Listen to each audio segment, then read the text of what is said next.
All right, we be live, guys. I guess we were MAGA for just half a day, and now we're no longer MAGA today.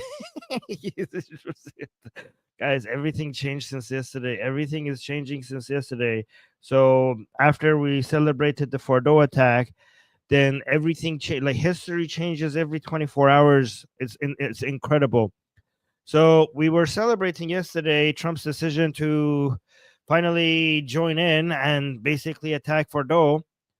And then what happened? Then the Islamic Republic decided to retaliate, which was basically exact. Didn't I predict this? It was an exact copy of their attack on U.S. bases in Iraq after Qasem Soleimani was taken out. This is history just repeating it. This is Trump's first term just being repeated, because Trump in his first term he took out Qasem Soleimani, and then the Islamic Republic decided to respond by just announcing to the Americans that we're going to be bombing the Ain al Assad base in Iraq. So please take your troops out so that nobody dies. And then they bombed Ain al Assad, and nothing really happened. And Trump really thanked basically, and Trump didn't respond after that because he noticed that these people are not actually escalating. So that was Qasem Soleimani. Now that Trump decided to take out Fardo, yeah, guys, I know the ceasefire has already collapsed. We'll get to it, which was fantastic decision by Trump. Then the regime in Iran decided to respond by again announcing to the Americans and the Qataris and everybody, like, "Hey guys, we're gonna be taking out your base, the military base in United States Odeid military base by of Americans in Qatar. So please do everything you must do. Please shoot down our missiles before it hits." And Trump actually came out and thanked the regime. Thanked the regime. I don't know. By the way, Trump also announced that they might actually looking for regime change. And then he went from being like, we were like, what the hell? We went to being very happy that he just attacking Fardo. And then from that, we went to being surprised and very happy and excited that now he's talking about a regime change in Iran. All of a sudden went to do a whole 180, a full 180, by suggesting, like, by coming out and saying, "Hey, thank you, the Iranian regime, for announcing to us that you're going to attack Qatar.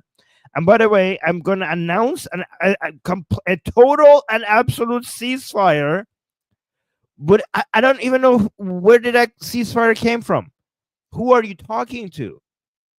The Iranian regime side, you don't even have the Khamenei is not even you can't even have contact with Khamenei.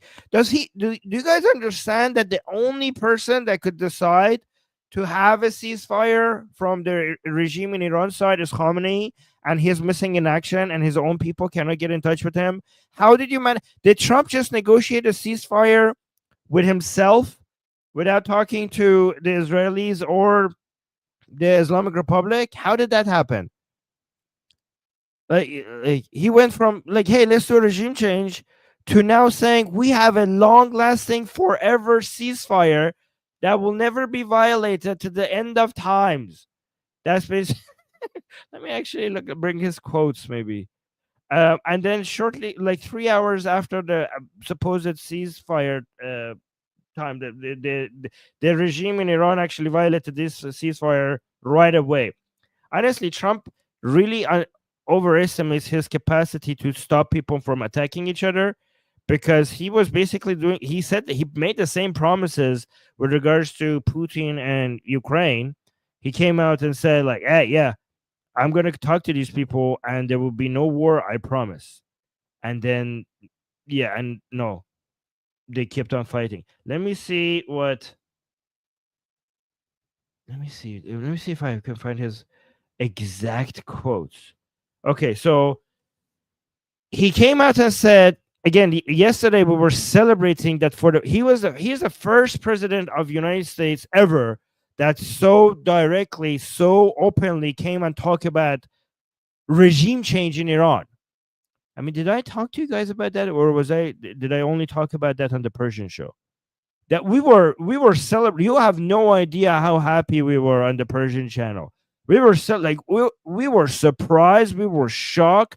We were all MAGA for a second, for half a second. We were all just MAGA. I mean, I have been criticizing. So I did mention it. Okay, I did mention it on this channel as well. But on the Persian channel, we were like, "Oh my god, this is it! It's over! It's over for the regime. Trump is now full on for regime change." But then he came out and said, "I want to thank Iran for giving us early notice, which made it possible for no lives to be lost and nobody to be injured." And then he said, so basically, Trump emphasized that the regime's advance warning allowed U.S. forces to take a cover, resulting in zero casualties. By the way, do you know who's not thanking the regime in Iran right now? Qatar. Qatar, which is supposed to be an ally of the regime in Iran, is livid. They are losing their minds. They're like, they are very angry right now with the Iranian regime. And then he continued by saying, "I'm pleased to report that no Americans were harmed and hardly any damage was done. It was very weak response, which we expected, and have very effectively countered it." You know, somebody tell Trump that given that you took out 40 years worth of their investments in nuclear capabilities, and Israel has taken out all the heads of their IRGC, and all they could do, everything they have done was just nothing. This suggests that you shouldn't be suggesting ceasefires now. I mean, they are obviously, this is their extent of their capabilities. This is all they could. Where are all the Tucker Carlsons and also the woke left that keep saying like, "Oh, you shouldn't have done this. This is going to bring World War III." Look at what they did. Look what they did. They threw a dozen missiles onto Qatar, and they were so pathetically weak that they had to even warn that, "Hey guys, I know you're going to shoot out these missiles even without warning, but I'm just going to let you guys know that the missiles are coming. So because we don't want to hurt anybody, because we're afraid about what you're going to do. We don't want to hurt any Americans because we're so afraid of what the Americans are going to do if any Americans are hurt." I mean, they're obviously so pathetically weak. Just go finish the job. The fact that they cannot retaliate doesn't mean that you should be asking for ceasefire. That just means there's no consequences for anything you do. Do you guys understand that? This means that there are, thanks to Israel, thanks to Bibi, that means that there are just zero consequences to anything you do. So why are you asking for ceasefire? Just finish the job already. It's the entire airspace of Iran is open to you, for you to do whatever you want. Just stay there until the job is done. Take out Khamenei already. Why is Khamenei still breathing? Why is Khamenei still breathing? Yeah, I talked to my dad, guys. Thank you for asking. He's okay. I'm talking to him.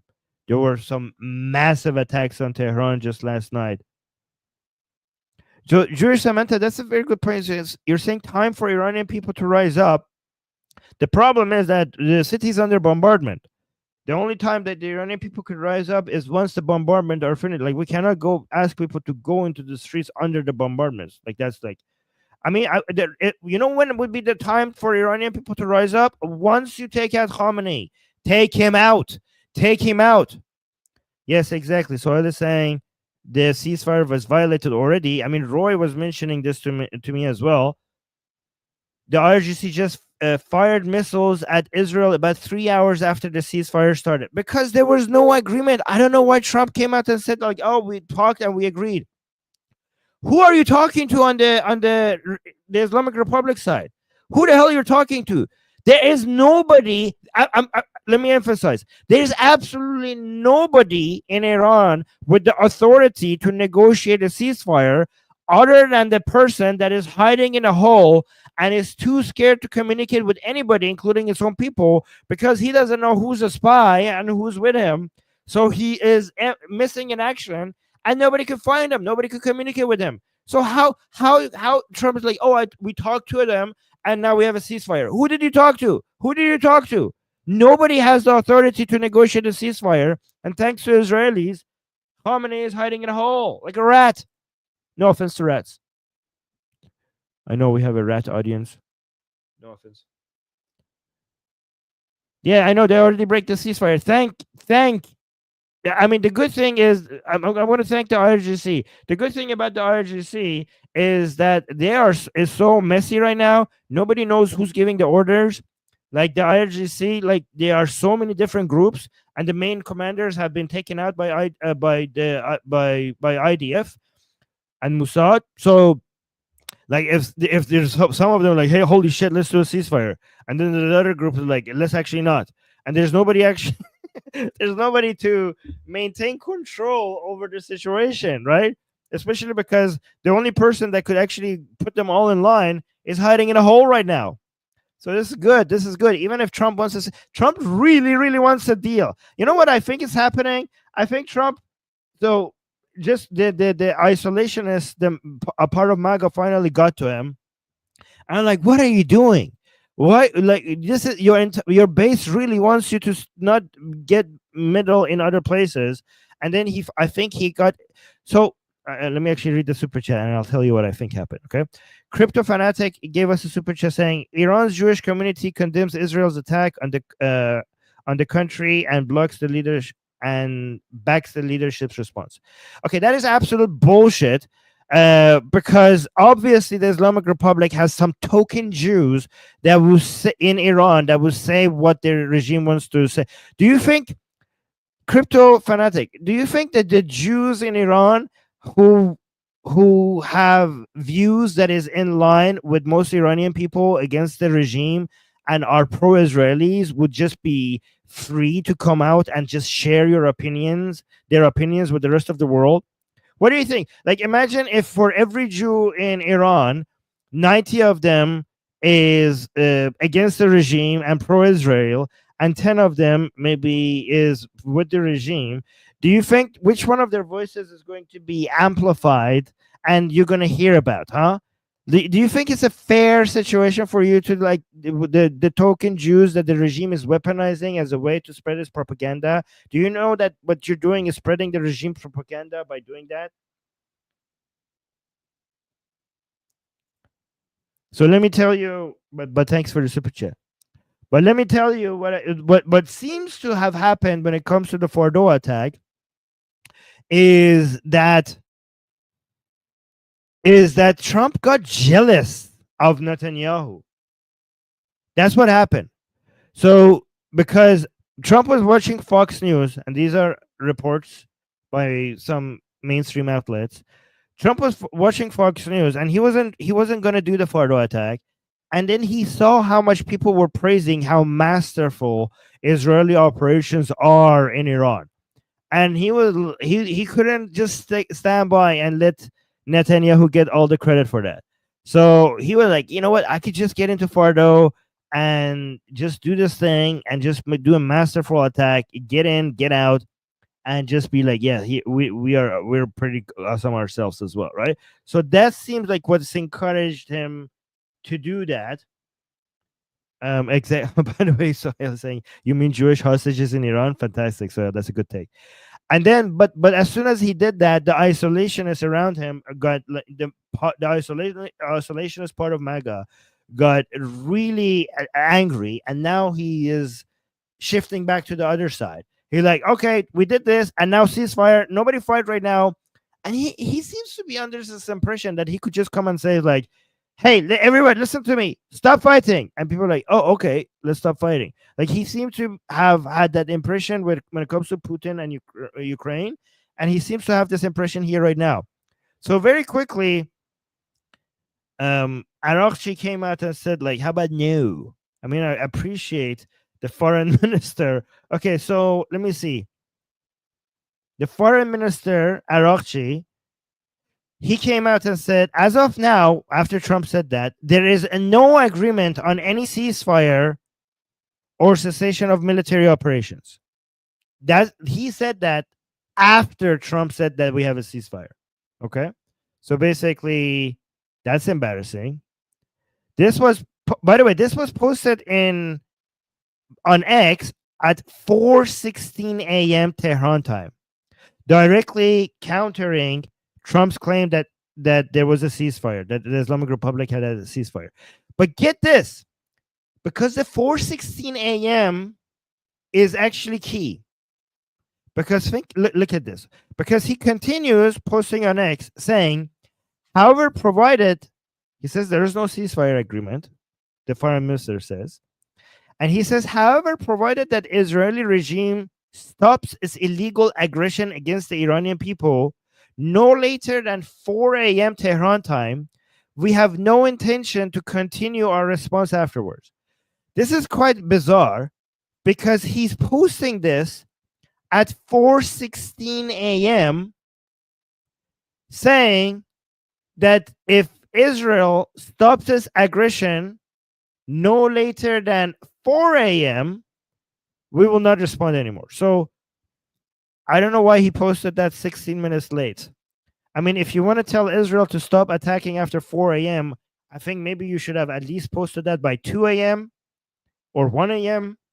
You posted that 16 minutes after the deadline that you're announcing. What is happening? I mean, okay. And this is also a sign of weakness. I mean, they came and destroyed everything. And you're like, hey, we will not attack anymore if you just guys stop graping us, which is, I know this. I haven't yet checked this. I know this is going to make a lot of hardliners so pissed with Arakshi. Like, what are you talking about? Why would we stop? If they stop attacking us, we will stop attacking them. We are winning. The hardliners genuinely think that they're winning. The hardliners in Iran genuinely think that they're winning this war, and Israel is about to collapse as a result of this war. It's so beautiful. It's so funny. We're watching them. You know what? Maybe I should show one of their videos. It's so good. Well, okay, maybe I should share one of these videos because it's beautiful. It's so beautiful how delusional these people are. They genuinely think that the Islamic Republic is about that the Israel is about to collapse. Where did I save that? I wish I'd saved it better. Yeah, watch later. Where did I save that? Where did I save that? Oh yeah, there it is. Let me share that on Telegram with myself so I could download it as I speak to you guys because this is as one of the exact. Okay, at some point during the show, I'm going to show you guys that, but this is just one of the examples of how deluded these people are. Yeah, I don't need to download it. I could just show it, share screen with you guys. Let me see. Yeah. I will have this here in the corner, but let me actually respond to the super chat first. MySpace is saying, did you see Shah Reza Pahlavi's latest message? Of course. We were watching it live on the Persian channel, which is one key part of it that I saw that was fantastic is now they're creating a open channel for people from the regime, for the officers from IRGC to defect and join the people. They're creating a channel for them to be able to do that. So which is fantastic. I love seeing that. That was a really good plan. Thank you so much, MySpace, for the super chat. I appreciate that. But okay, let me actually continue with what Arakchi had said. And it's saying the military operations of our powerful armed forces to punish Israel for its aggression continued until the very last minute at 4 a.m. But okay, so obviously Arakchi, nobody in IRGC is listening to Arakchi. Guys, for people who do not know this, the foreign minister has no control over IRGC. So he came out and promised something that he has no control over, especially right now. So Arakchi came out and said, like, hey, look, if Israel stops attacking us after 4 a.m., we will stop attacking after 4 a.m. as well. And many hardliners will be pissed because, like, why would we stop? We're winning. But the IRGC also basically told Arakchi, well, how about no? How about no? Because let me actually read what Roy sent me in Telegram. Hold on, Roy sent me the hour. Let me guys, let me know if Israel is in the chat. So apparently, Israeli time, the ceasefire was supposed to start at 7 a.m. Israeli time, and there were missiles being thrown by the Islamic Republic at Israel at 10 a.m. Israel time. Are those correct? So yeah, so IRGC had basically said "f you" to their own foreign minister. Okay, yeah. I mean, I was told you the foreign minister in Iran, the entire government in Iran has no power. The president and all the ministers have zero power. They just they just are supposed to do what they're told by IRGC or Khamenei. Daniel with the super chat saying IRI is pathetic. I think you mean Islamic Republic is pathetic. Evil is weak. I heard the security forces is cracking down on the populace. Do you predict a collapse of the regime at some point? Yeah, I mean the collapse of the regime has become more likely than ever in history. And right now, but by the way, what didn't I mention yesterday that it would be great if Israel now starts focusing on bases that meant for oppressing the Iranian people and riot control? Within hours after I did that, I think the IDF is watching the stream. I'm kidding, by the way, because within hours after I said that, the IDF started bombing more Basiji bases and more Niruyan Tazami bases. And also something that I did not see coming, they blew the Evin prison's door. Look at this. So Evin prison in Tehran is the main prison where they keep the political prisoners, and the IDF just bombed the main door as a symbolic gesture to support the Iranian people. They just blew the door open. By the way, right now there are buses and buses and buses lining up right outside Evin, the main prison in Tehran, that are trying to take all the prisoners and move them to a different place. But this was obviously a signal to the Iranian people that Israel is basically trying to remove oppression forces or riot control, and Israel is on the side of the people right now, which is beautiful. I hope as soon as the bombardments stop, that we see Iranian people rise up. I don't know if it will happen or not, but I hope it does. I hope it does. Graham with the super chat saying, "What's a ceasefire without the cessation of fire?" Yeah, I mean exactly. I don't know what Trump was on about. I mean, I could read his quotes directly to you guys. So let me actually go back to what Trump said. His exact quotes.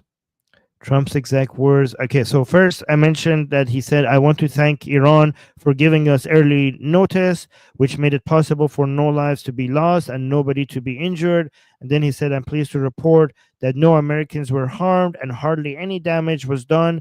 It was a very weak response, which we expected and have very effectively countered. And then he said, perhaps Iran can now proceed to peace. Oh, this is the key part. He said, perhaps Iran now can proceed to peace and harmony in the region, and I will enthusiastically encourage Israel to do the same. No, where's that main? No, I'm missing the main quote that he says. Give me that he talked about.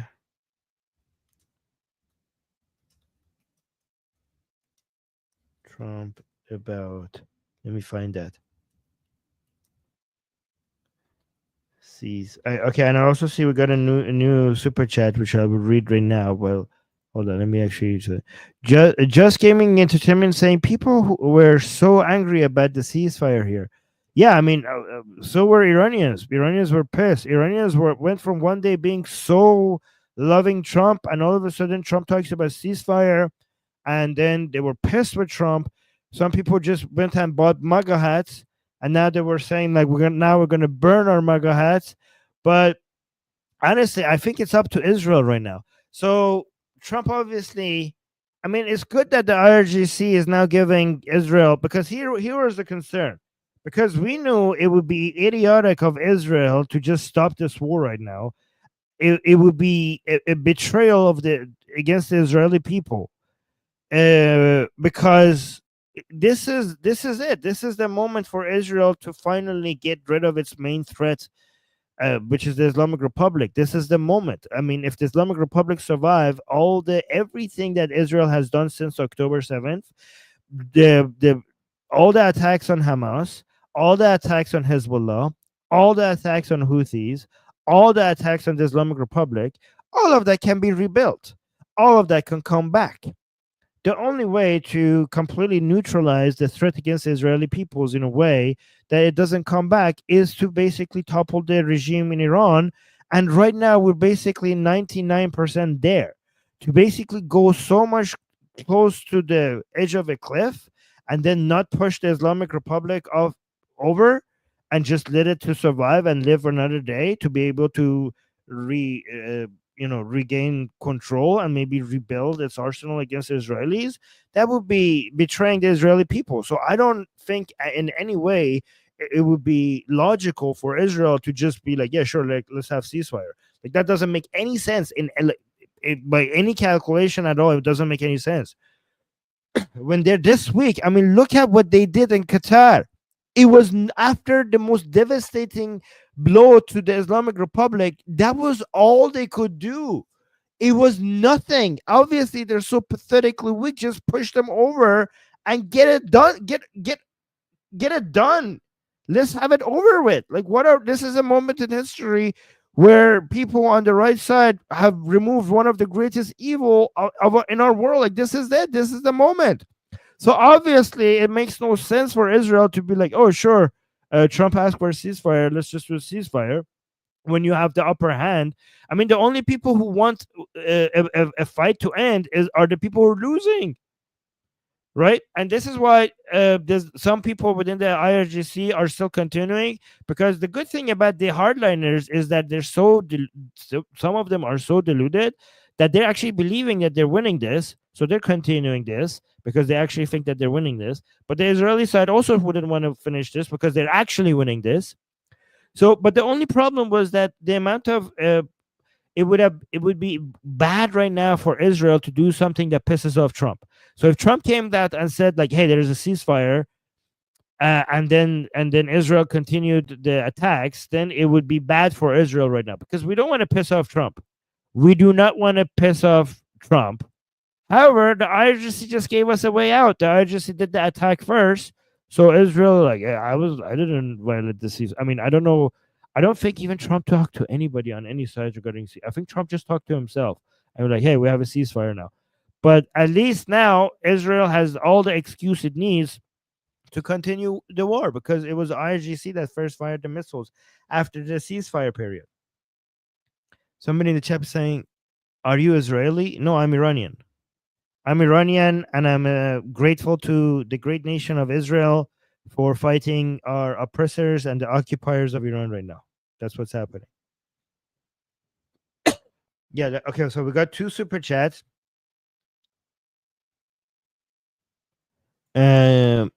Crypto fanatic is saying you noted Iran's effectiveness in suppressing its population and its heavy nuclear investments. Why hasn't it allocated funds to develop effective intelligence service and remove Reza Pahlavi? Why hasn't it? Well, I mean, suppressing the population is not that difficult when they are unarmed and you are armed. The Islamic Republic has failed in almost everything except that. And that's not really that's not a very high standard. I mean, when you're fighting against unarmed young men and women in the streets, being effective at that, like whoopie doo, good job. And also, and it has heavy nuclear investments. Why hasn't it allocated funds to develop effective? I mean, it has allocated a lot of funds to that. They have tried to do a lot of terrorist activities outside of Iran, trying to eliminate their enemies. And it's just that they sucked at it. Like we have been on this channel, we have been following a lot of their operations regarding trying to kill the Iranians outside of Iran who are anti-regime. And most of the time Mossad stopped them, American intelligence has stopped them, and many times they failed. They just suck at it. I don't know why they suck at it so much. It's probably because they're an illiberal countries. I mean, look at for the same reason why Putin seems to be sucking at defeating Ukraine, and illiberal countries just suck. They just are weak and pathetic because they just don't have the method, the strategies and methods of liberal countries that makes them powerful. Like it's not a very high achievement when you can oppress your own people. That's easy. Thanks for the super chat. Angie is saying, "Thank you as always. Be safe. All the lion will rise." Yeah, I hope so. I hope so. And thank you, Angie, for supporting this channel. And then the underdog. Oh, hold on. Let me actually put this on top of the stream so that it doesn't keep going up and down like that. I forgot to do that at the beginning of the show. Yeah, if I put this, so when I highlight your comments, if I have this at the top, it wouldn't keep going. All right, fantastic. The underdog is saying, as an ex-Iranian woman on Swedish TV was ex-Iranian. How could you be ex-Iranian? You mean Iranian woman in the diaspora? Like, okay, as an there's no such thing as ex-Iranian. As an ex-Iranian woman on Swedish TV was really upset about Trump's peace deal. Now the government, you mean an Iranian in exile? I think that's what you mean. Now the government will turn against the 90% of Iranian people who are against the regime and and for democracy. I don't know if that's going to happen. I think this is why Israel is so much more reliable of an ally to Iranian people than the United States. Trump keeps just moving from one side to another. Like I don't know. Like every morning he could like be doing a 180 on his position before, but Israel is consistently pro toppling of the regime, which we Iranians are very grateful for. And I don't think any announcement by ceasefire by Trump is going to be taken seriously by Israelis. I mean, they have to make sure that they don't piss off Trump. This is a very key, very important time not to piss off Trump too much. But luckily, the IRGC is giving them the excuse to just ignore the announcement of ceasefire by Trump. And then, I mean, the Americans just did what we needed them to do. We needed the Americans for our dough. Israel can do the rest. I mean, I was hoping that the attack on Qatar will get more Americans involved. But honestly, if Trump doesn't want to get more involved, I mean, we just needed the only thing that Israel couldn't do was the Fardo thing, the Fardo nuclear site, and the Americans did that. So, just how about this? How about this, America? You don't need to do anything else. Okay, just get out of Netanyahu's way. How about that? How about that? Just get out of Netanyahu's way. Americans, you don't want to do regime change, don't do fine. You don't want to. I mean, first of all, if you're an American, you should be so grateful. You just carried out the most safest,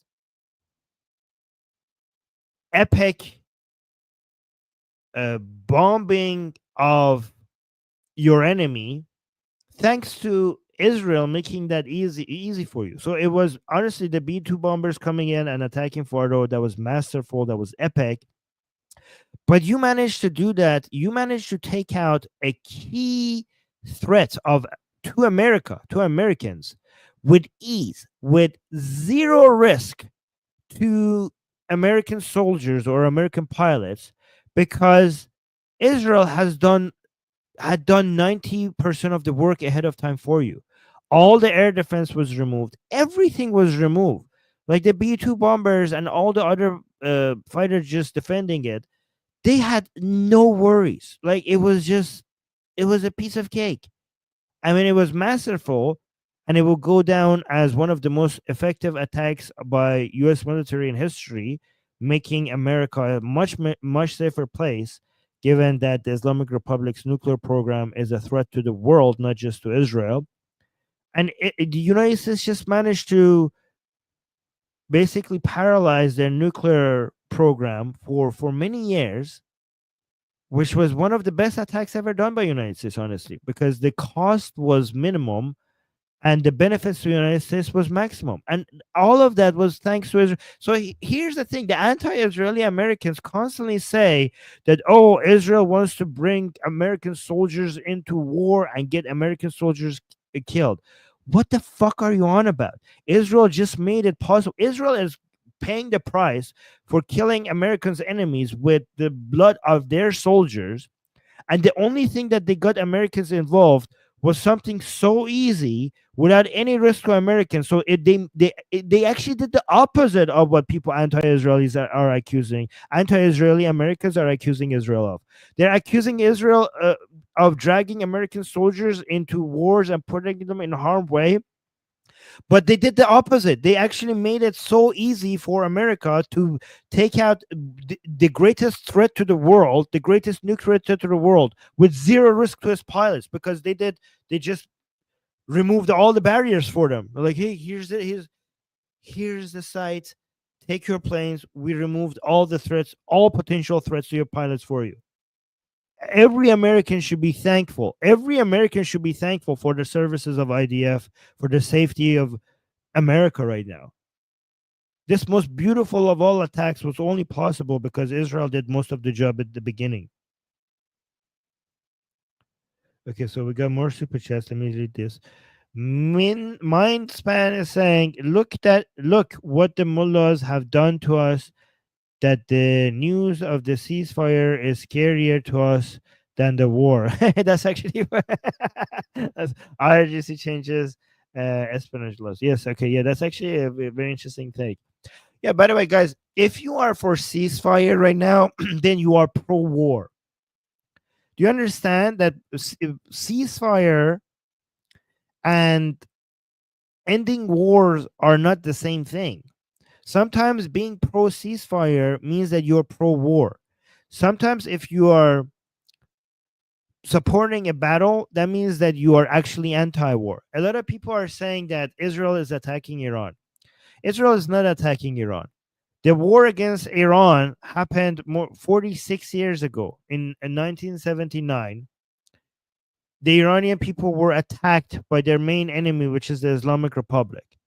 What this is, the war has not started with Israel's bombardment of IRGC sites in Iran and their nuclear sites. The war started in 1979. And in 1979, with the Islamic Republic, there was a war declared upon the West, upon the Iranian people, and upon Israel more than 46 years ago, with the promise of annihilating Israel. So this is not a beginning. What you're witnessing is not the beginning of a war. What you're witnessing is the inevitable response of Israel to a war that was declared upon it more than 40 years ago. Obviously, Israel would have to respond at some point. So this, what's happening right now, is we're ending that war. We're ending a more than 4-decade war. That's what's happening. So if you're anti-war, then you should be anti the war that has been declared by the Islamic Republic since day one, against the West, against Israel, and against the Iranian people. And Israel is the only entity right now with both the guts and the ability to respond to it and end this war. Crypto Fanatic is saying, you stated that the MEK has bought some US politicians. In your estimation, how many US politicians have been bought by Jews? How many US politicians have been bought by Jews? Zero. Zero politicians. If you're talking about APAC, APAC supports politicians who have already pro-Israeli positions, and by the way, also these are American Jews, not Israelis. So it's not Israel buying out American politicians. APAC, which is Americans, which is a American organization, it's not an Israeli organization, supports politicians that already had a pro-Israeli position. It doesn't change their position, it just supports them more so that they get elected when they already have that pro-Israeli position. So there's that. And by the way, I like that you say Jews because this shows an anti-Jewish position rather than an anti-Israeli position. I mean, if Jews are supporting politicians who support Israel, this is a matter of survival. This is a matter because Jews want to survive. Jews have been threatened with extinction and annihilation since forever. MEK is a terrorist organization with Islamic Marxist agenda that has betrayed the Iranian people and has sided with the enemies of the Iranian people and has committed a lot of terrorist attacks on the Iranian people. And this was not a matter of survival for them. In fact, it was a matter of for the MEK, it was their history has been a matter of eliminating their enemies. But for Jews, when they support politicians who support Israel, that is that makes sense when the whole world is against you, is threatening you with your with annihilation and annihilating you and wiping you off the map. If any politician supports the only state that is protecting Jews worldwide, why wouldn't you support their campaign? Why wouldn't you raise? I mean, everybody does it. Everybody does it. Why wouldn't you do that at the same time? It doesn't like you. Are you trying to point to hypocrisy by comparing MEK, which is a terrorist organization, to Jewish people trying to survive? That's a false analogy there. That's insane, actually. Shana is saying, as an American, I'm proud and happy, and I support and congratulate Israelis for the other 90%. Yes, I'm glad that some Americans, many Americans, realize how beneficial it is to America to support Israel. Every investment in supporting Israel by Americans repays, but a thousand times. A thousand times you get a return on your investment. Every American, you have to understand that as America, if you support Israel and Ukraine for that matter, you get a 1,000 to 1 return on your investment. Blade is saying, until yesterday, I hoped the lion would rise on the Iranian flag, but now my hopes are crumbling after Trump's out of the blue ceasefire announcement. Well, Blade, the ceasefire has collapsed. I mean, Trump. I mean, yeah, maybe we shouldn't get our hopes up regarding Trump coming out and supporting Israel 100%. I mean, I wish we would, but honestly, all we need, the main thing that we needed, United States, was just basically attacking Fordo because Israel is proving to be able to do everything on themselves other than taking out Fordo. So Americans already did what we needed them. The only thing now we need, the only thing remaining that we need from Americans is just not to get in Netanyahu's way. That's all we need them. And also, we like Trump. Honestly, some of that, maybe this is one of those 4D chess, blindfolded 4D chess under the water moves that we have been promised for so many years by MAGA. This might actually be it finally. I don't know because because Trump had came out and said like, "Hey, I'm going to think about attacking the Islamic Republic for 2 weeks, and I'll get back to you." And within less than 2 days, he was like, "Ah, surprise, motherfuckers!"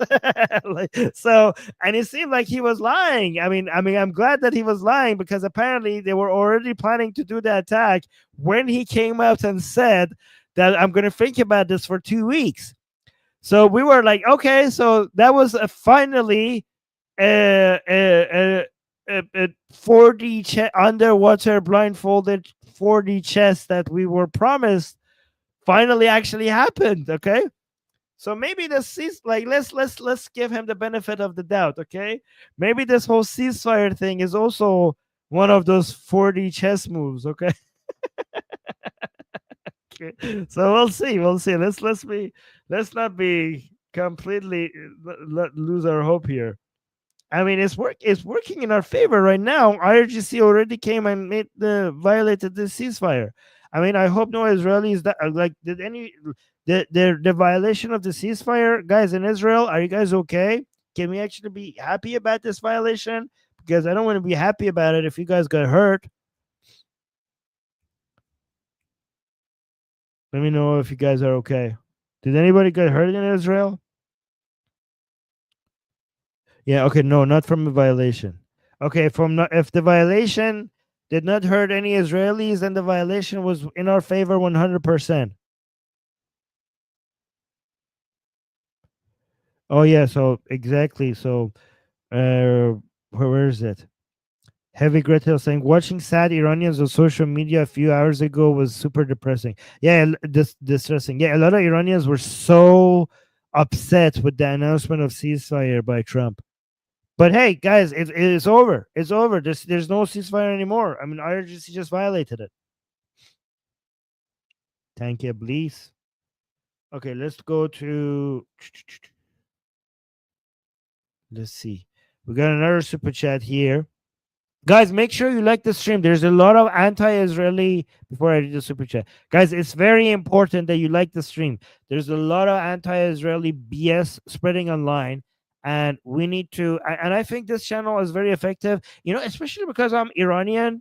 I have that Iranian card to play. I could just keep like, because a lot of people are like, oh, Israel is attacking Iran. Iranian people are being attacked and they're unhappy. So I think I could play the identity card of like, hey, I'm Iranian and I'm in touch with many Iranians. We have an Iranian show in Persian. Like, this is our English channel. We have a Persian channel, and I could come here with confidence and say that the vast majority of Iranians everywhere are supportive of Israel's attack on the Islamic Republic. So I could come and say that with a degree of confidence that a lot of people cannot say that.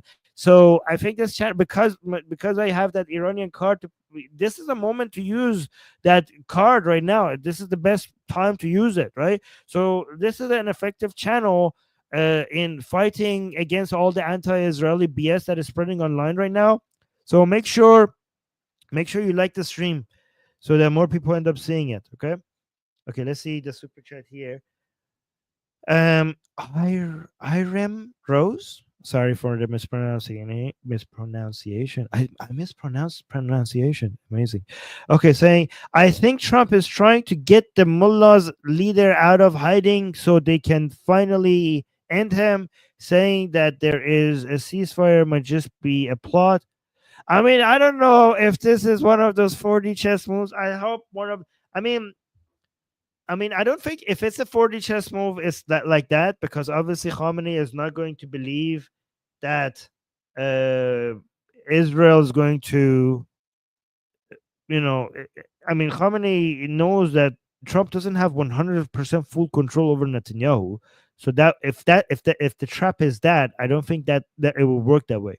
Here's a 4D chess move that might actually work. Okay, let's actually give the benefit of the doubt to Trump. Okay, Trump needs to make sure that the isolationist part of MAGA gets off his back, because he needs the political capital. Okay, so he might just come and say like, "Hey guys, I did the Fardo, and now I'm wanting ceasefire, and the Fardo was just a one-time attack. We did. We didn't get any troops on the ground. We didn't put any Americans at risk, and I want ceasefire right now. So hey, if you guys don't have ceasefire, it wasn't me. It wasn't me. I just came out and eliminated the threat to the world, and I'm out." And obviously, you could see the response in Qatar. It was so pathetically weak that all the fear regarding World War III is coming, those were all unfounded. We came in, we did our job. World War III was not started, and we're out. And I'm now asking for ceasefire. So if there's no ceasefire, it's not my problem. I wash my hands. Like, it's not. I want peace. They're fighting. Okay, so that might be the way to get what the neocons want, and also try to appease the isolationist part of MAGA at the same time. Okay, so that might be the 4D chess move that we're seeing here. Okay, see, I'm trying to be fair. I'm trying to be fair. Ginga is saying doing 4D chess making Israel win so much, then profit. Yes. Israel is doing all the heavy lifting, and then you didn't start this. Israel's, yeah, yeah. I mean, that's a 4D chess move, I guess, right there. I guess, sure, why not? Let's give him that. Let's give him that. Thank you, Kinga, and also pineapple water. Thank you so much for the very generous super chat saying Americans are very uneducated about the Middle East. They don't fear nuclear weapons here as they should.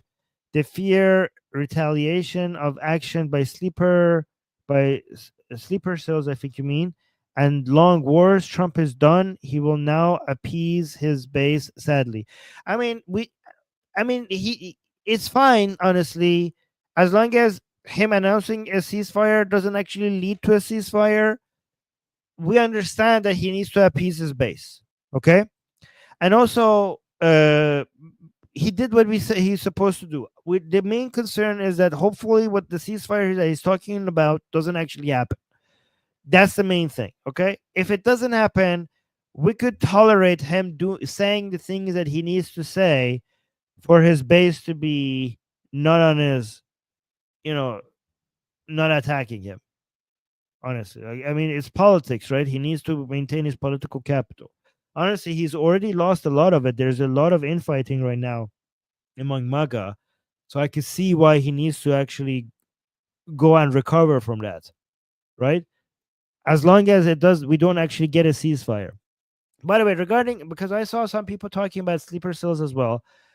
A lot of Americans are like, oh no, because a lot of anti-Israelis were saying that we shouldn't get involved as Americans because World War III will start, which is an insane take. How would this start World War III? Who would come to the aid of the Islamic Republic?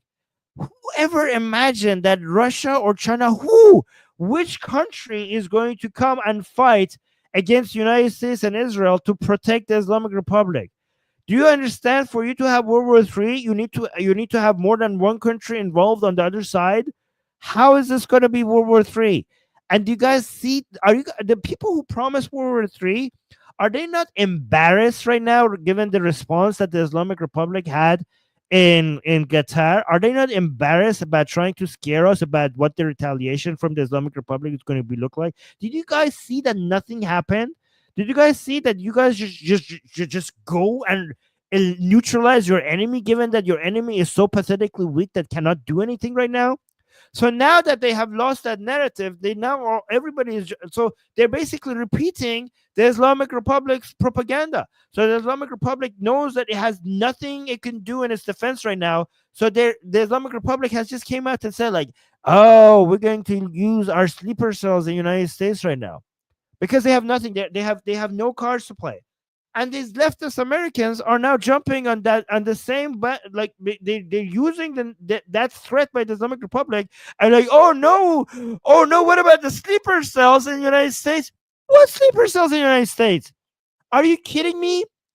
Have you seen the recent attempts by the Islamic Republic in the United States in trying to take out some Iranians who are against the regime?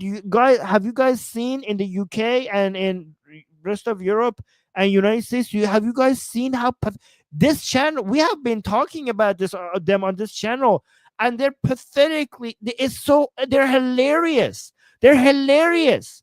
Sleeper cells. What are you talking about? They don't exist. It's just made up fantasy. I mean, there might be a lone wolf attack at some point, somebody getting really pissed off, but there is no coordinated. There is no such thing. They don't have that. They're just saying that because they have no cards to play. The only card. Let's be fair to the Islamic Republic. The only cards that they have right now to play are the missiles that they're sending towards Israel. Okay. And to be honest, it's doing some damage. I mean, not as much damage as they hoped, and not as much damage as Israel feared. But honestly, Israel is dying. That's obviously a tragedy. That's the only thing they have. They have nothing else. There's nothing else. There's no sleeper cells. They're not going to be able to close the Hormuz Canal. They might be able to cause some disruptions, to be honest, but they're not going to be able to close it. I mean, I hope they try. I hope they try so that we get the United States back into the game if they try to do that. That would be the end of them if they try to close the Hormuz Canal. So the Hormuz Canal threat is not a worry. and you could tell by the falling oil prices. Have you guys ever seen a war happening around the Persian Gulf, and as a result, oil prices are dropping. I think I mean, I didn't have this analysis yesterday, but now that I looked at it, I think the market is looking at it and realizing that the Islamic Republic is not a threat. Okay, that's why oil prices are dropping. This is the first time I've ever seen oil prices drop as a result of rising tensions around the Persian Gulf. I mean, the market is analyzing this and they're feeling confident of the lack of abilities of the Islamic Republic. That's why oil prices are dropping, it seems. Okay. So just finish the job, guys. The whole world should get united and finish the job. So okay, so the actual other threat that we could. So here are the main three threats that the Islamic Republic is capable of. The remaining missiles and the missile launchers that they have, that they're causing a lot of problems for Israelis right now, especially in Tel Aviv. One, two. Even though the nuclear sites were taken out, we don't know where the hell the enrichment uraniums are, and that could be they probably moved it out of the Fordo, so that could turn into a dirty bomb, or they could basically smuggle it to their proxies other places, and nuclear material could spread in the region. That is a concern. That's why you need to topple the regime yesterday. That's why you need to topple the regime yesterday, so that these nuclear materials don't spread around the region, so you could get control over this area. Okay, that's two. And the three, and the main threat that the Islamic Republic is capable of doing is against the Iranian people. Those are the three things. They have nothing else. Hopefully, the first one is going to be neutralized fast, and the second two, and the second and third one could only be neutralized by regime change. So let's go more super chats here, guys. Thank you so much. You guys are so generous these days with the super chats. Adam is saying, for what I know, it wasn't a violation. The ceasefire started 7 hours after the announcement, and it was before. Let me actually get you the details then, because based on my understanding, it was violated based on the details that I saw.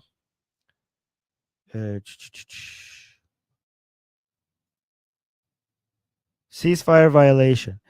The Islamic Republic launched missiles into Israel just hours after Trump's ceasefire announcement. Okay, so that's the announcement is not necessarily the Israel because the announcement is not the time that we're looking for. I think the time that the ceasefire was supposed to start was 7 a.m. Israel time, and the missiles were launched 9 a.m. Israel's time. So Israel confirmed multiple. Oh, what? Multiple casualties? Really? 4 to 5 people died, guys. You guys told me in the chat that nobody died. Iran's firing. Okay, so we also struck Iran after the ceasefire declaration. Okay, my understanding is that it's after the time that the regime was supposed to stop fighting. Okay, Pineapple Watcher saying yes, 4 people. Shit. 4 people. I'm sorry, guys.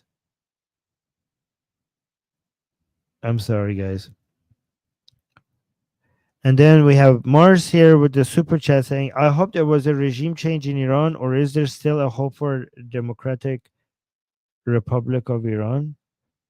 The only hope for a democracy in Iran is regime change. There is no way to get democracy or secularism in Iran other than through regime change. And we are looking at regime change happening right now as we speak in front of our eyes. If it just continues, if things continue, if there is no ceasefire, like the chances of a regime change is now so high compared to before. All we just need to do is just continue doing what's happening right now. That's all we need. If nobody stops what's happening right now, there will be the regime change in Iran. Okay, we got one more super chat. I need to do a Persian show as well. So after this, maybe I'll go do a Persian show about everything that's happening, because a lot of Iranians are really upset regarding the ceasefire announcement. I need to go so I inject some hope on the Iranian side after this on our Persian channel. So crypto fanatic is saying Pahlavi's tyranny. Just that shows that you have nothing. You have no idea what you're talking about. There's no such thing as Pahlavi's tyranny. Pahlavi's tyranny, during the Pahlavi time, Iranians were becoming more and more free than ever before. Pahlavi was the Pahlavis were at a time in Iran. First of all, a lot of the standards of freedom, political freedom in Iran, you guys are during the Pahlavi time, you're comparing it to now. But you understand at the time of Reza Shah, you like Europe was under, like, the half of the world was under actual fascism under Reza Pahlavi. Like before Westerners start judging Pahlavis, go look at what 80% of the world look like between the years, I don't know, 1935 to 1945. Look at look at go look at most of the world was under either under Nazis or under communist tyranny or under Japanese imperialism, and go look at the level of freedom that most of the world was enjoying, and then go compare that to what Iranian people were experiencing under Reza Pahlavi at that time, and then come back and dare tell me that Iranians were living under tyranny under Pahlavi. And also compare what Iranians were living like under Pahlavi, compare that to what they had before under the Qajar dynasty. In Iran, everything was moving in the right direction. Iranian people were becoming more free. They were becoming wealthier. I'm sorry that the Pahlavis could not just snap the fingers and make everything look like, I don't know, modern day Sweden, with just like waving a wand and making everything political free. Instead of looking exactly how things were, maybe look at the direction of how things were moving. Everything was getting better under the Pahlavis. People were becoming more free. People were becoming more wealthy. People were becoming more educated. People were becoming more healthy. People were becoming more connected to the whole world. And people were becoming more culturally enriched. And women were becoming more empowered. Everything was moving in the right direction. The Iran was becoming more technologically advanced. Everything was moving in the right direction under the Pahlavis dynasty. So fuck anybody who wants to call Pahlavis ruled a tyranny, especially if there are any Europeans judging. I mean, Iran was ahead of Europe. Under the Pahlavis, Iranian women were given the right to vote ahead of many European countries. How is that tyranny? Fuck off with that. So saying Pahlavi's tyranny sparked the Islamic Revolution. No, it wasn't Pahlavi's so-called tyranny that sparked the Islamic Revolution. It was the Marxists. It was the leftists. It was the enemies of Pahlavis who sparked the Islamic Revolution. Get your fucking facts right. Thanks for the super chat. Saying yet you back its return. Yeah. The in fact, look how fucking stupid people are. The Islamic one reason it didn't spark the Islamic Revolution, it was the alliance between the Marxists and Islamists that sparked the Islamic Revolution.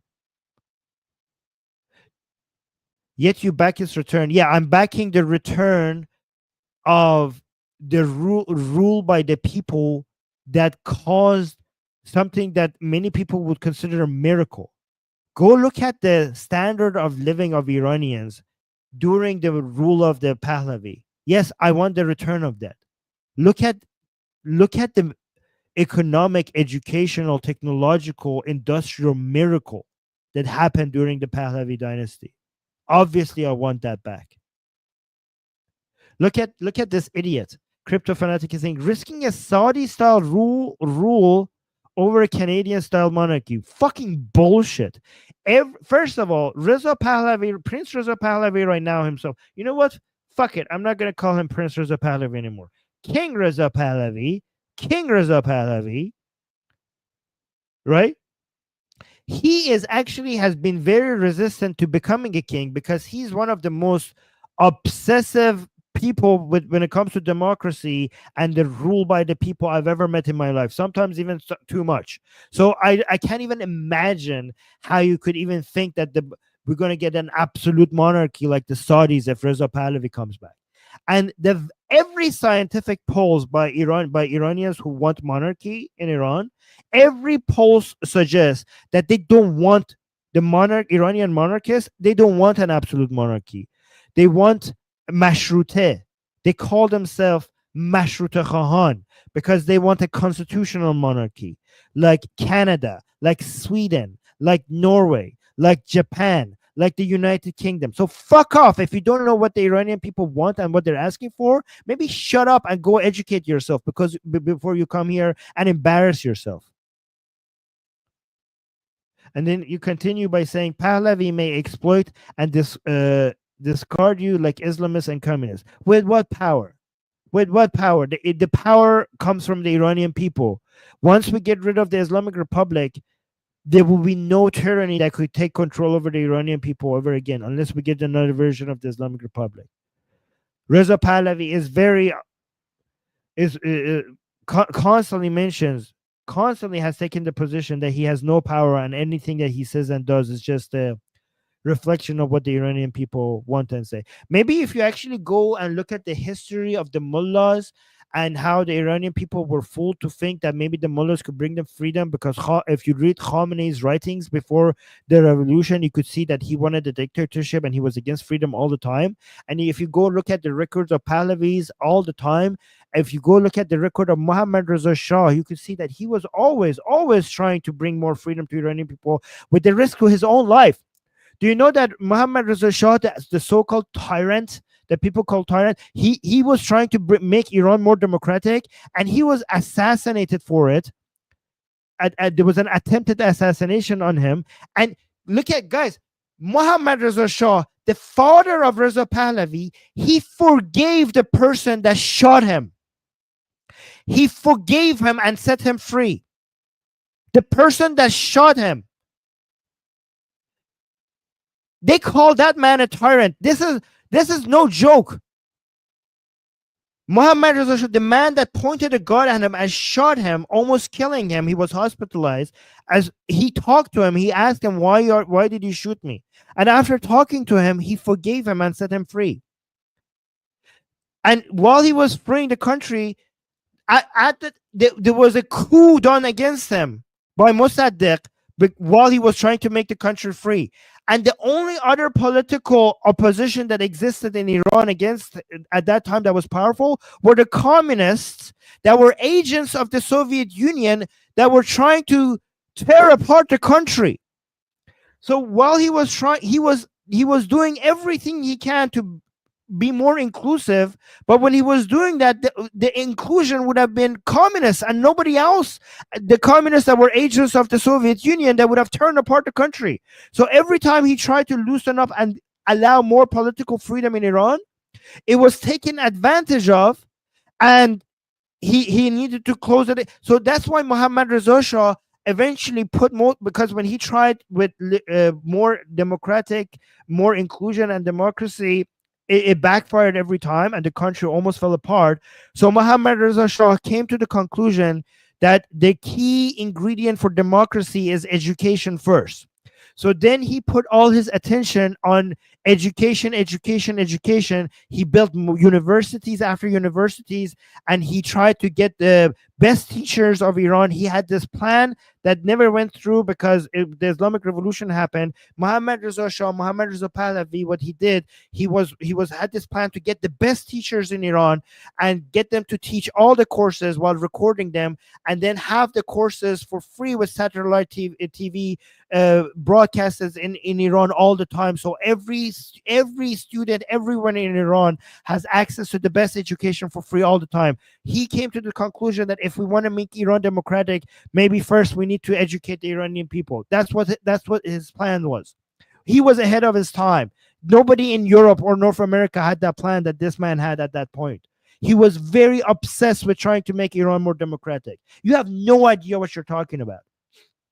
Maybe go educate yourself before you spew these lies. If people Khomeini, when he came and talked about democracy, his book Velayat al-Faqih was talking about Islamic rule and Islamic Sharia law and removing all the rights. If people just read his books, they would know that this man would not bring democracy. If you want to see where Muhammad Reza, where Reza Pahlavi today, where he stands, if you go read all his book, you can see he's been consistent. He's up. He like his father is obsessed about bringing democracy and bringing power to the people.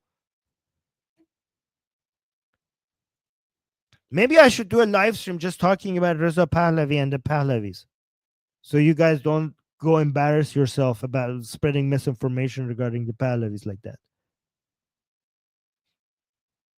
Okay, we got a lot more super chats.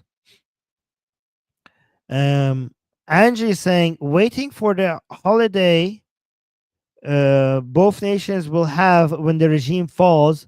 Women, life, freedom, Am Israel Kai, and please like the stream, everyone. Thank you so much, Angie. Thank you so much, Angie. Guys, so woman, life, freedom is I appreciate people saying that, but the main thing that would be a lot of Iranians are saying these days to support this current revolution is Javid Shah. Okay, so Javid Shah, if you want to say, if you, so I'm Israel Kai for Israel, Javid Shah for the Iran side. Okay, so that would be a good alternative right now these days. Because honestly, the woman life freedom chant is now being hijacked a lot by leftists and by far, you know, by some feminists and stuff. So a lot of Iranians are basically focusing more on Javid Shah these days, or and King Reza Pahlavi, either Javid Shah or King Reza Pahlavi. But we appreciate people saying women life freedom because we know that means support. Yeah, exactly. Like here, Sohail always being helpful in the chat. Javid Shah,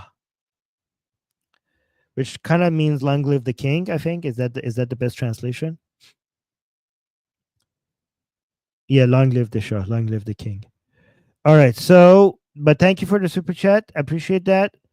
Okay, guys, let's see. Graham is saying, was the 1953 coup a mistake? Uh, yeah, but the it was a mistake, but the coup was done by Mossadegh. The coup was not done by the Americans and the Shah. What the Shah and the Americans did was they did the anti-coup. It was Mossadegh that was doing the coup. A lot of leftists in America want to say that, oh, this was a democratically elected person of the by the Iranian people who Shah got rid of. That's fucking bullshit. The Mossadegh was put there by the Shah, and according to Iran's constitution, he could have also been removed legally by the Shah. And it was completely legal, so it was not a coup. It was Mossadegh who was trying to do a coup against the Shah, not the other way around. Because Mossadegh was trying to do a coup against the Shah, Shah did not have the power to remove him. Americans came and helped the Shah to take actions against the illegal coup that Mossadegh was doing. So don't let the leftists tell you otherwise. That's bullshit history that they're telling you. Yeah, Mossadegh wasn't even democratically elected. He was appointed by the Shah, and it could have and was legally, according to constitution at the time in Iran, it was legal for the Shah to remove him, and he was resisting it. So what Mossadegh was doing was illegal. Um, another super chat saying it's mind-boggling. Nobody makes sense of the ceasefire. This regime will build up again and get even stronger. Now or never to get rid of it. Now or yeah. So if you're suggesting that if we allow this regime to survive, it will only give it opportunity to rebuild and become a threat again. If that's what you're saying, I completely agree with you. And luckily, it seems like the ceasefire is collapsing already, so we don't have to worry about that. Hopefully. But yeah, I completely agree with you. The ceasefire makes no sense right now. When you're defeating your enemy, why would you want a ceasefire? Just finish the job. Uh, Ginga is saying, did Pahlavi persecuted people other than the communists?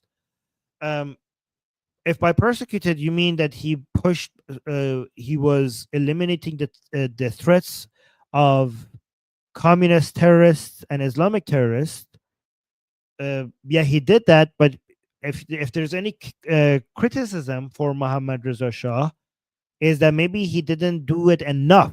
So the prosecuted is not a fair word to use, because these were terrorists trying to take down the regime, and they were cessationists, they were communist, anarchists, and some of them were Soviet Union agents that were trying to basically dismantle the. I mean, given that the Islamic Republic happened, the Islamic Revolution happened. If anything, Mohammad Reza Shah maybe was not harsh enough. I mean, the only fair criticism that you could have for Mohammad Reza Shah maybe is that he took the communist threat so seriously that until it was too late, he didn't take the Islamist threat seriously enough. So prosecuted is not the right word. Anti-terrorist operations would be a more accurate description of what he was doing. And honestly, he was this in this. We know now with so many evidence that he was in disagreement with Savak, because Savak was in the position that we need to be harsher upon these people, and because Mohammad Reza Shah was trying to make the country a lot more democratic, he was constantly in. So Savak, guys, is basically the Mossad of Iran, or the CIA of Iran back in the Pahlavi time, and Savak was constantly pushing for harsher measures against these people, and Mohammad Reza Shah was constantly pushing them to go easy on them, because Mohammad Reza Shah wanted to make the country more and more democratic. But in hindsight, I think Savak was correct.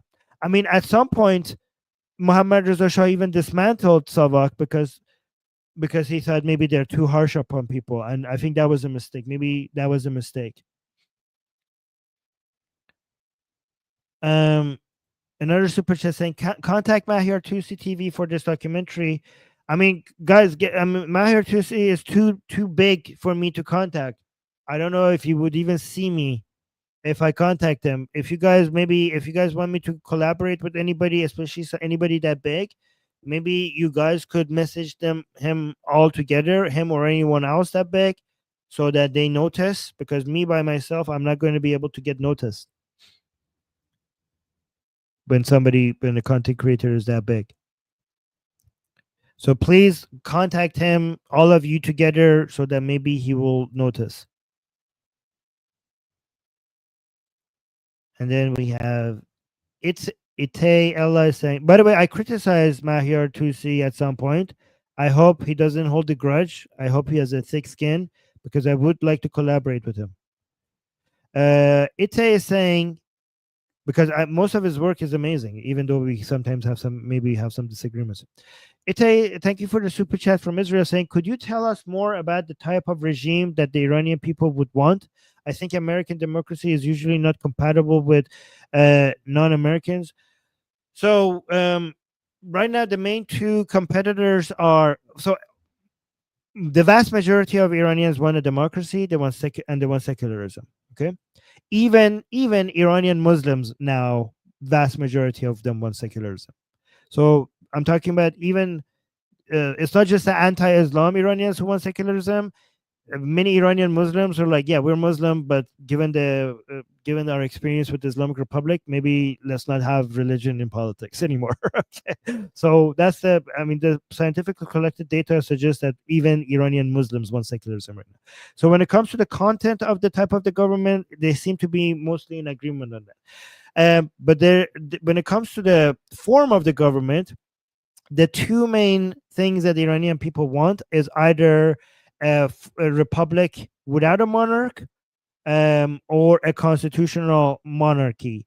And honestly, in Iran, we call them Republicans or constitutional monarchists.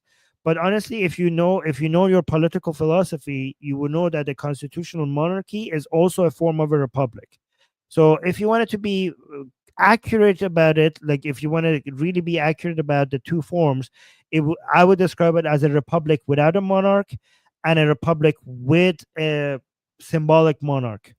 Those are the two forms. But in Iranian, the way that Iranians are talking about it is a republic or a constitutional monarchy. But like, I'm not gonna get nitpicky and say like constitutional monarchy is still a form of a republic. I'm not gonna get nitpicky about that. But those are the two forms. And honestly, I think if to, so and both sides. The good thing is that both sides, both the people who are consider themselves Republicans and the side that want a constitutional monarchy, the vast majority of the people on both sides agree that they will submit to a result of a referendum. So if we have a referendum, if the Islamic Republic collapses and we have a referendum regarding which one of these two we're going to have, whatever the referendum says, the other side has said that they will submit to it and they would agree to it. So there seems to be a major agreement that whatever the results of the referendum shows, that will be the type of the government we have. So, and another thing that we could discuss is that whether we're going to have a, a constitutional monarchy or a republic without a monarch, are we going to have a, a parliament or not? So a parliamentarian form of a republic or not, which I want. If we get a constitutional monarchy, then obviously a constitutional monarchy only works with a parliamentarian uh, version, like when we have, so you're going to have the head of state and the head of government. The head of, obviously if you are a constitutional monarchy, the head of state would be the king and the head of government would be the prime minister, which would be the head of the party that has the highest amount of seats in your parliament. Okay, but if you're a republic without a monarch, then your head of the, usually the way it works is that the head of state becomes the president, and the head of the government either becomes a president again if you're a presidency, or becomes a prime minister if you're a parliamentarian version of a republic. Um, I want a parliamentarian version. I don't want a presidency. I don't want the president to be like in United States, like it's the head of state and the head of the government are the same. So I like them to be separate. So I want us to have a parliament with different parties, and the most popular party, the head of that would become the prime minister. So even if we become a, so it seems like if the, my guess is that if the regime gets toppled today, we're going to have a king as the head of the state, and a prime minister, and a parliament, and a prime minister as the head of our government. Okay, so that's what the head of the country, sorry, the head of the country and the head of the government. That's how it works. Okay, so that's what I think is going to happen. Kind of like in the UK, kind of like in Canada, kind of like in Australia. That's what I think is going to happen if we have a toppling of the regime today. And then thank you so much.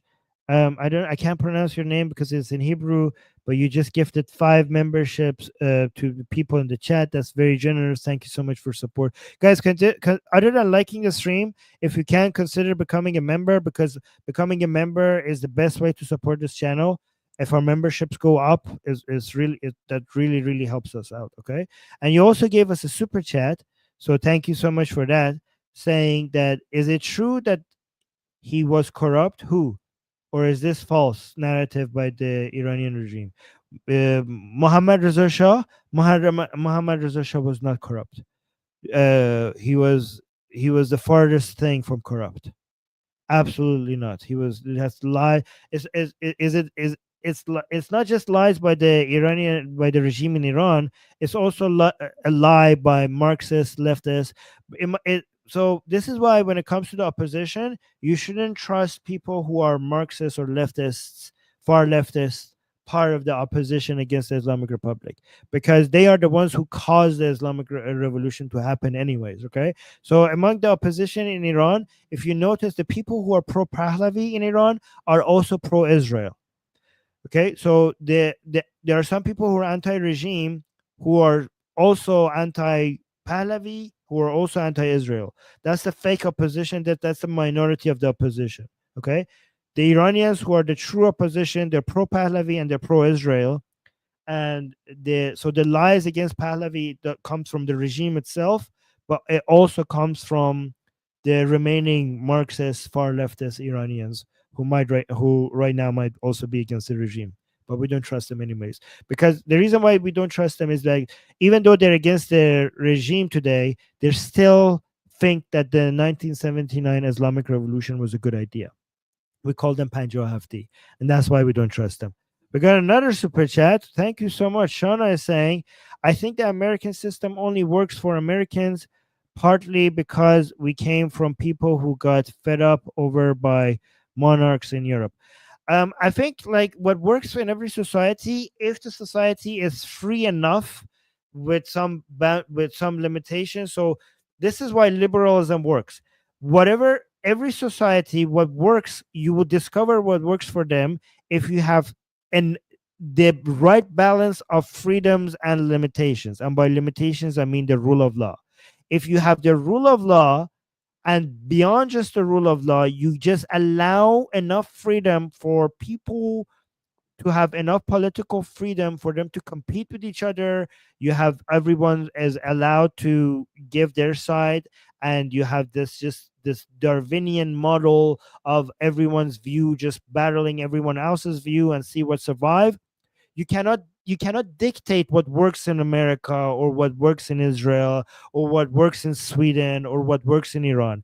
Nobody knows what works. You just is what works will be discovered through this emergent property of free minds just competing with each other, and this through this Darwinian competition, you get this emergent.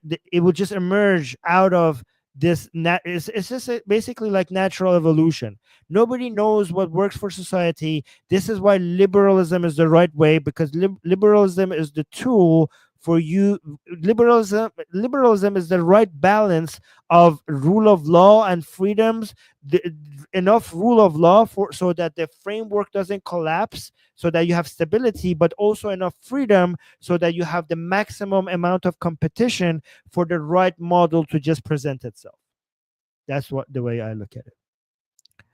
All right, guys. And by the way, for people who are new here, when we say liberal, we're not talking about far leftist positions. We're talking about classical liberal values, which includes nationalism, which includes patriotism, which includes the rule of law. Okay. All right, guys. I'm gonna head out. Please like the stream. I also need to do a stream on our Persian channel regarding these new developments, so I'm gonna go get ready for that. Make sure you share our streams, because I think we need more people to see what we have to say on this channel. I think we're being very effective here on this channel, and if more people end up coming here on this channel and listen to us, I think is it has a positive influence. And Heavy Griddle is saying yes, like the stream, hit subscribe, hit the bell notification, recommend the Atheist Republic on YouTube. And also, if you want to support this channel financially, consider becoming a member on this channel. Okay. Oh, and it's saying love from Israel. Well, love right back at you. I'm Israel Kai and Javid Shah. You know what? This is how we're going to end the streams from now on. I'm Israel Kai and Javid Shah. Okay. All right, guys. Bye.